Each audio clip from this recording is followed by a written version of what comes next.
Hello my dear students, welcome to Magnet Brains Hindi medium. मैं प्रज्ञा गुप्ता आपका इस मैग्नेट ब्रेन्स में हार्दिक हार्दिक स्वागत करती हूँ। मंजरी पुस्तक के इस पड़ाव पर हम पाठ 17 पर हैं, जिसका नाम है वरदान मांगूंगा नहीं। शिव मंगल सिंह सुमन जी द्वारा लिखित ये कविता हमें उत्साह, उमंग, जोश, स्वाभिमान रखने की प्रेरणा देती है। जीवन में कभी थकने, हारने और रुकने के लिए कहती है कि कभी भी हमें ये जो थकना, हारना, रुकना ऐसे शब्द हैं, इनका प्रयोग भी नहीं करना है। जीवन में हमेशा चलते जाना है और अपने स्वाभिमान को बनाए रखना है, अपने आत्मविश्वास को बनाए रखना है। ऐसी सीख देती है एक जो कविता। इसके करते हैं आज हम बहुविकल्पीय प्रश्न, कविता का सार, प्रश्नोत्तर, भाषा अध्ययन, सब कुछ बहुत अच्छे से किया जा चुका है। तो शुरू करते हैं बहुविकल्पीय प्रश्न, जिसमें पहला सवाल है आपके लिए, प्रस्तुत पाठ की विधा है। जी हाँ, हर बार हमारा पहला प्रश्न यही होता है, क्योंकि हिंदी साहित्य के गद्य और पद्य की जो विधाएं हैं, इसकी जानकारी होना आप बच्चों को बहुत ज़रूरी है। तो यहाँ पर अब आप मेरे बिना कहे ही पहचान सकते हैं कि इस पाठ की विधा कौन सी है, ये पाठ किस शैली में लिखा गया है। जी हाँ, कविता, कहानी, गज़ल या फिर दोहे। तो गद्य और पद्य की प्रमुख विधाओं में ये पाठ एक कविता है। जी हाँ, आपका सवाल है, जवाब है बिल्कुल सही। बढ़ते हैं अपने अगले प्रश्न की ओर, जो कि है, प्रस्तुत पाठ के कवि का नाम क्या है? शिव मंगल सिंह सुमन, सुमित्रा नंदन पंत, सूर्यकांत त्रिपाठी निराला या फिर नागार्जुन। तो अभी अभी जब हमने पाठ की शुरुआत की, वहां पर हमने इनका नाम देखा था, तो आपको अभी बिल्कुल तुरंत याद ही होगा। तो आप देंगे सही जवाब। जी हाँ, शिव मंगल सिंह सुमन इस पाठ के कवि हैं। बढ़ते हैं अपने अगले प्रश्न की ओर। प्रस्तुत कविता में कवि किस बात का परिचय दे रहे हैं? इस पाठ के अंतर्गत कवि हमसे क्या कहना चाहते हैं? वे अपने स्वभाव का परिचय दे रहे हैं कि मेरा पर्सनल स्वभाव ऐसा है, मेरा व्यक्तिगत स्वभाव ऐसा है। इस कविता में क्या उन्होंने वो बताया है?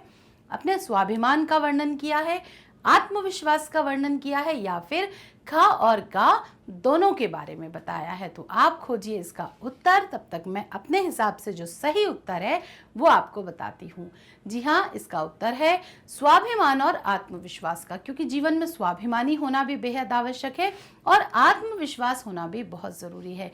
इस पाठ में कवि स्वाभिमानी है। इस कविता में हमने पढ़ा कि कभी वरदान नहीं मांगूंगा, यानी सहायता, सहयोग का भाव न मांगने की बात वो कर रहे हैं।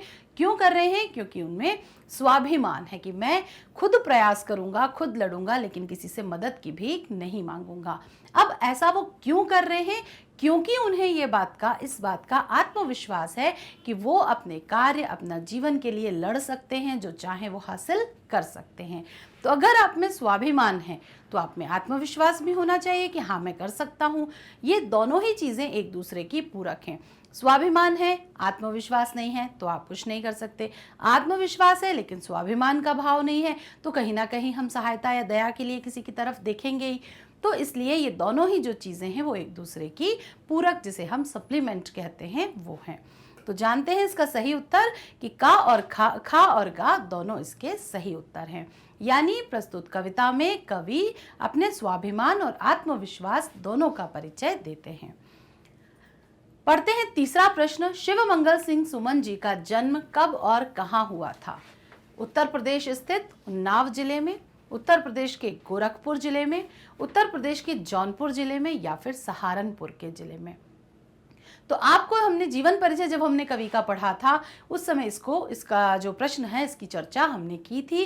तो आपको स्मृतियों में याद होगा कि मैंने जब आपको ये कविता के दौरान जब जीवन कवि परिचय पढ़ाया था, तो मैंने आपसे कहा था कि आपके अपने शहर उत्तर प्रदेश से हैं, ठीक है, आपके अपने बोर्ड से हैं। तो यहाँ पर आप देखेंगे तो इसका सही जवाब है उत्तर प्रदेश के उन्नाव जिले में। जो छोटी छोटी बातें होती है ना, वो कई बार बहुत काम की होती हैं। तो अगर आपने मेरे उस वीडियो को ध्यान से देखा है, तो आप इसका 1 नंबर का 1 अंक का उत्तर बहुत अच्छे से पता लगा सकते हैं। चलिए बढ़ते हैं आगे। आ गए हैं हम प्रश्न 5 की ओर। शिव मंगल सिंह सुमन जी के काव्य संग्रह है, उनकी कौन सी यहाँ पर जो कविताएं हैं वो कौन सी हैं? हिल्लोल, पर आंखें भरी नहीं, जीवन के मान, या फिर उपरोक्त सभी। तो आपको याद होगा कि इनकी कविताएं कौन सी हैं। नहीं याद है तो तुरंत बुक उठाइए, एक बार फट से पलटिए और जल्दी से दीजिए सही जवाब। जी हाँ, इनकी ये सभी की सभी रचनाएं शिव मंगल सिंह सुमन जी की हैं।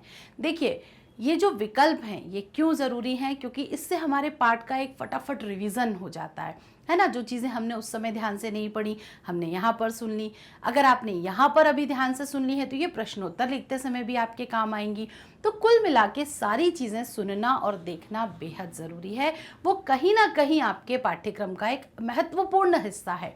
परीक्षा में कौन सा प्रश्न किस रूप में आपसे पूछा जाएगा ये आप भी नहीं जानते। तो इसलिए जब इस तरीके की पढ़ाई आप करते हैं ना, जिसमें आप प्रश्नोत्तर, सार, कवि परिचय, भाषा अध्ययन, पाठ का सार, पाठ का अर्थ, विकल्पीय बहुविकल्पीय प्रश्न पढ़ते हैं ना, तो ये सुनिश्चित हो जाता है कि अब पाठ आपको अच्छे से समझ में आ गया है। तो बढ़ते हैं अपने अगले प्रश्न की ओर। अभिशाप का अर्थ है, यहाँ पर अभिशाप शब्द का अर्थ आपको जानना है। क्या वो शाप होता है, क्या वो बद्दुआ होता है, उपरोक्त दोनों होते हैं या फिर उपरोक्त में से कोई नहीं होता। तो ये है इसका सही जवाब। अभिशाप शब्द का अर्थ शाप और बद्दुआ दोनों होता है। शाप शब्द का प्रयोग हमने अक्सर जब हम अपनी पौराणिक चीज़ें पढ़ते हैं, महाभारत रामायण के ज़माने में जब हम पहुंच जाते हैं तब वहाँ पर होता था, जब ऋषि मुनि अपनी तपोबल के बल पर शाप दे दिया करते थे, तो इस शब्द का प्रयोग आपने वहाँ सुना है। बद्दुआ उर्दू शब्द है जो कि इस तरीके की चीज़ों के लिए प्रयोग किया जाता है। तो यहाँ पर अभिशाप शब्द का अर्थ शाप और बद्दुआ दोनों हुआ, अर्थात ग वाला उत्तर सही हुआ। आ गए हैं हम प्रश्न 7 की ओर। कवि क्या ना मांगने की बात कर रहे हैं? वे वरदान नहीं मांगेंगे, सहयोग नहीं मांगेंगे, धन नहीं मांगेंगे या फिर ज्ञान नहीं मांगेंगे। तो वो क्या नहीं मांगेंगे? अपने जीवन में वो किसी से कभी कोई सहयोग नहीं मांगेंगे।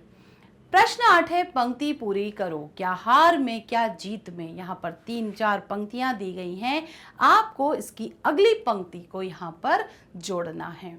क्या हार में क्या जीत में? किंचित नहीं भयभीत में। खा है कंठ में नहीं गीत कोई।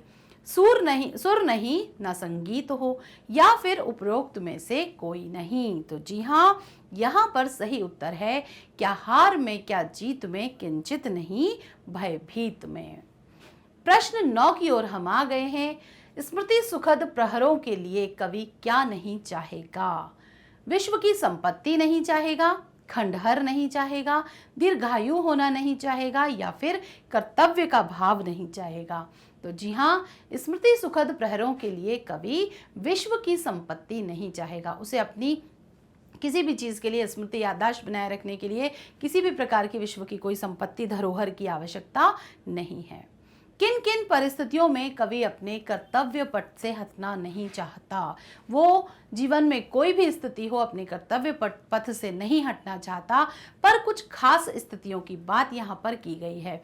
भयभीत होने पर, हृदय का ताप एवं अभिशाप प्राप्त होने पर, किसी के डराने धमकाने पर या फिर प्रताड़ित होने पर।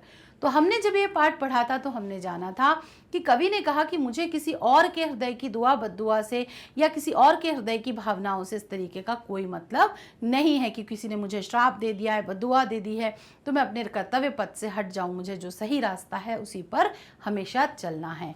तो जवाब है सही, हृदय के ताप एवं अभिशाप प्राप्त होने पर भी ये अपने कर्तव्य पथ से कभी हटेंगे नहीं।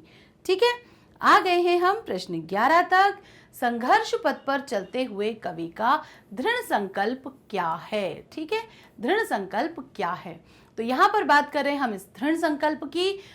जो मिला वही सही, जो मिला वो कम, जो मिला नहीं वो कम, और जो मिलेगा वो ठीक रहेगा। ठीक, तो यहाँ पर कवि ने कहा है कि जो मिला है वही ठीक है, जो भी मिला ये भी सही वो भी सही। इस प्रकार आगे बढ़ते हैं। विराम का अर्थ है रुकता, रुकना, देखना या फिर बनाना। तो यहाँ पर आप देखेंगे विराम का सही अर्थ है रुकना। विराम चिन्हों का अर्थ आपने देखा है ना, जब आपको थोड़ी देर कहीं रुकना होता है तो अलग अलग प्रकार के विराम चिन्हों का प्रयोग आप करते हैं। तो विराम का अर्थ होता है रुकना। शब्द युग्म है, यहाँ पर कौन सा सही शब्द युग्म है? सुत सूत, मन मान, कुल कूल या फिर उपरोक्त सभी। तो यहाँ पर उपरोक्त सभी शब्द युग्म है। शब्द युग्म क्या होते हैं? जो मिलते जुलते शब्द होते हैं, ठीक है, वो यहाँ पर श्रुति संभिन्नार्थक का जिसे हम प्रयोग पढ़ते हैं उसके आधार पर। अगला प्रश्न है सही वाक्य है। यहाँ पर 4 वाक्य दिए गए हैं, आपको पहचानना है इसमें से सही वाक्य कौन सा है। जीवन एक विराम है, खा है, जीवन एक महासंग्राम है, जीवन एक मात्रा है, या फिर उपरोक्त सभी। आपको बताना है इसका सही विकल्प। जीवन एक विराम है, क्या यहाँ पर रुक रुक कर काम चलने वाला है, या जीवन एक महासंग्राम है, ये एक युद्ध की भांति है जिसमें आपको हमेशा सज्ज भी रहना है, तत्पर भी रहना है लड़ने के लिए, तो या फिर जीवन एक मात्रा है, कोई क्वांटिटी है किसी चीज की। तो आपको यहाँ पर इसका ढूंढना है सही जवाब, और आपने जो सोचा है देखें वो सही है या गलत। तो ये एक महासंग्राम है। यहाँ पर हमेशा युद्ध की भांति हमें सज्ज रहना पड़ता है, कब सुख आएगा, दुख आएगा, कैसी परिस्थितियाँ आएंगी, हमें उसकी हर एक चीज़ के लिए अपने आप को तैयार रखना पड़ता है, लड़ना पड़ता है, क्योंकि अगर हम रुक गए, हार गए तो फिर निराशा ही हाथ लगेगी। तो ये एक महासंग्राम है, ये इसका सही जवाब है। बढ़ते हैं अगले प्रश्न की ओर। जीवन शब्द का विलोम है। जीवन का विलोम है जन्म, मृत्यु, जिंदगी, या फिर उपरोक्त सभी। बेहद आसान प्रश्न है ये, तो ये आपको पता चल गया है आंसर। जीवन का विलोम मृत्यु होता है। एक चीज विलोम शब्दों के दौरान आपको ध्यान रखनी है, जिस शब्द का विलोम पूछा जा रहा है उसके विलोम कई हो सकते हैं, ठीक है। यहाँ पर मौत भी हो सकता था, लेकिन जो शब्द तत्सम होते हैं या तद्भव होते हैं उनके विलोम शब्द हम उसी के आधार पर खोजा करते हैं, ठीक है। तो जन्म और मृत्यु सही है, जीवन और मृत्यु सही है, लेकिन जिंदगी और मृत्यु गलत है। जिंदगी के साथ, क्योंकि जिंदगी उर्दू शब्द है, तो वहां हम मौत शब्द का प्रयोग करेंगे। तो आपको ये बात ध्यान रखना है कि किस प्रकार तत्सम तद्भव का मैच बनना चाहिए। बढ़ते हैं अगले प्रश्न की ओर, जो कि है जीत का विलोम है विजय, पराजय, हार, या फिर जीत। तो यहाँ पर आपको जीत का विलोम हार है। हम कहते हैं ना जीत में ना हार में। अगला है तिल तिल मिटूंगा पर दया की भीख नहीं लूंगा, क्योंकि जीवन एक विराम है, जीवन एक महासंग्राम है, जीवन बहुत अल्प यानी कि छोटा है, कम है, या फिर जीवन में बहुत आराम है, भाई किसी की मदद की जरूरत नहीं है।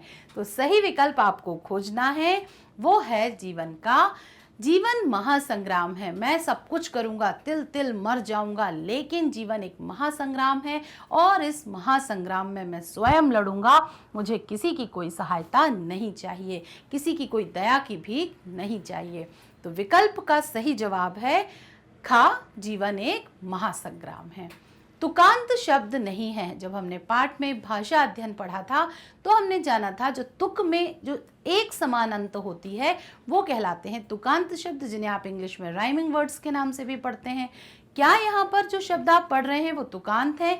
जीत, भयभीत, ताप दो, अभिशाप दो, विराम, महासंग्राम, स्मृति, सुखद। जी हाँ, तो यहाँ पर सभी एक जैसे हैं, लेकिन स्मृति और सुखद दोनों ही बिल्कुल अलग अलग उच्चारण के शब्द हैं। विश्व के पर्यायवाची शब्द हैं। 19वें विकल्प पर हम आ गए हैं। विश्व यानी कि पूरा का पूरा, मैं अगर उसका अर्थ बताऊंगी तो काफी सारा आपको क्लियर हो जाएगा। तो चलिए पहले समझते हैं, उत्तर जानते हैं और उसके बाद समझेंगे। विश्व के पर्यायवाची हैं जगत, दुनिया, संसार, या फिर उपरोक्त सभी। तो 7th क्लास के बच्चों के लिए ये तो बहुत आसान सा प्रश्न है, क्योंकि पर्यायवाची जब हम 3, 4, 5 क्लासेस में होते हैं तब हम अक्सर इनको तब जान लेते हैं। तो विश्व का पर्यायवाची शब्द है, जी हाँ, उपरोक्त सभी, क्योंकि जगत, दुनिया, संसार सब कुछ इसी को कहा जाता है। आ गए हैं हम अपने अंतिम प्रश्न में। वेदना शब्द का अर्थ है पीड़ा, तकलीफ, कष्ट, या फिर उपरोक्त सभी। तो तत्सम तद्भव शब्दों के यहाँ पर प्रयोग किए गए हैं। इस आधार पे अब आप इसका उत्तर जान चुके हैं कि वेदना का अर्थ होता है उपरोक्त सभी। देखिए, पीड़ा हम संस्कृत तत्सम शब्दों में प्रयोग करते हैं, तकलीफ विदेशी शब्द है, एक उर्दू भाषा का शब्द है, कष्ट भी हम जब तकलीफ होती है तो हम तत्सम शब्दों की भांति इसका प्रयोग करते हैं।